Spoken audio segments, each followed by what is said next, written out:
A psicologia é uma ciência bem nova em relação às outras. Então bora fazer um resumo bem rápido aqui dessa primeira etapa de como ela se tornou uma ciência com um método científico.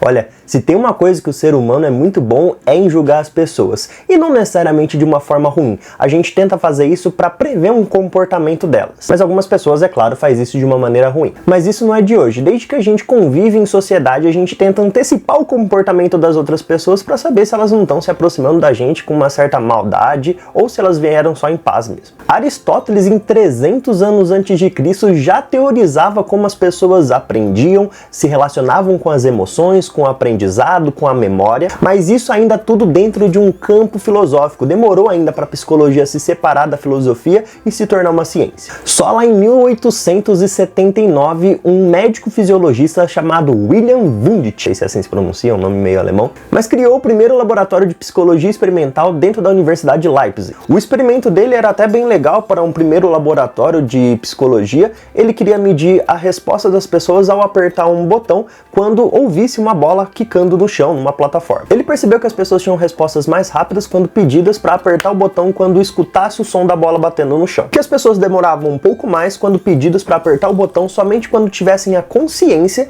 de que a bola tinha batido no chão. Segundo ele, isso seria uma medida de como os átomos reagem no nosso cérebro, bem voltado ainda para uma parte atomística da ciência, para tentar separar um pouco do que era a mente e do que era realmente o cérebro que estava funcionando. Não demorou muito para que a psicologia se dividisse em escolas de pensamento. As duas primeiras e muito grandes que surgiram foi o estruturalismo e o funcionalismo. Essas duas escolas foram baseadas principalmente naqueles experimentos que Wundt fez no primeiro laboratório de psicologia.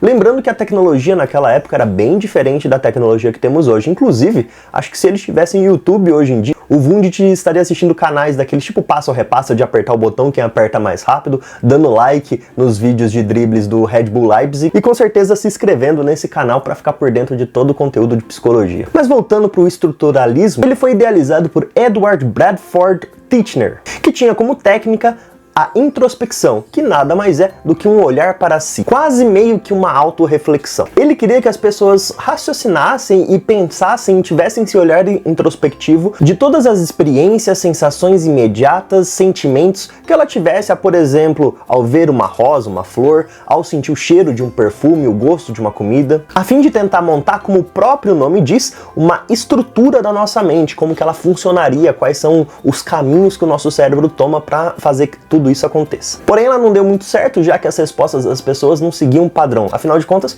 cada uma tem um experimento de acordo com o objeto que era colocado ali na sua frente. Por exemplo, uma certa pessoa pode não gostar de estrogonofe e ter alguns pensamentos em relação a isso, porque em algum momento na vida ela comeu tanto estrogonofe que passou mal.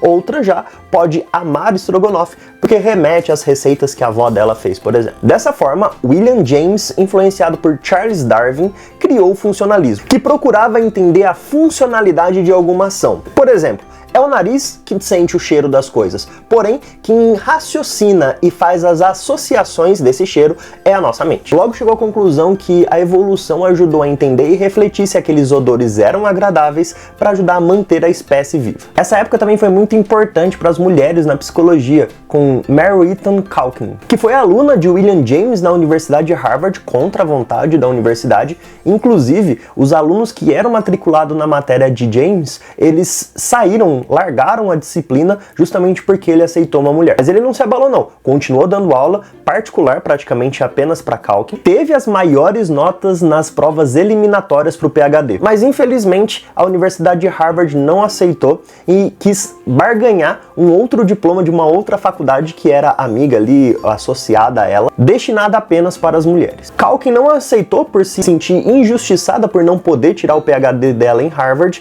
mas posteriormente se tornou a primeira mulher a presidir a Associação Americana de Psicologia em 1905. Mas elas persistiram ainda bem e a primeira mulher a conseguir um PhD foi Margaret Floy Wasburn, com o estudo do comportamento animal, e foi a segunda mulher a presidir a Associação Americana de Psicologia em 1921.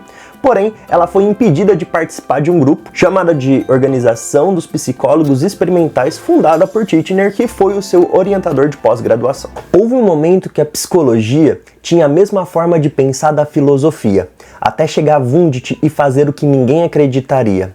Criou um experimento que mediu o pensamento de uma bola que caía. Duas escolas de pensamento surgirão. Olhar para dentro de si como a introspecção e verá que nenhum pensamento segue um padrão. Mas para fazer determinada ação, talvez Darwin tenha uma ideia na evolução. O funcionalismo chegaria à conclusão. E as mulheres que sempre viveram uma luta, na psicologia vieram com força bruta. E para o diploma que lhe faltaram com a conduta, mostraria que não fugiria da labuta. E junto com sua amiga foi presidente. E isso se perpetua. Obrigado.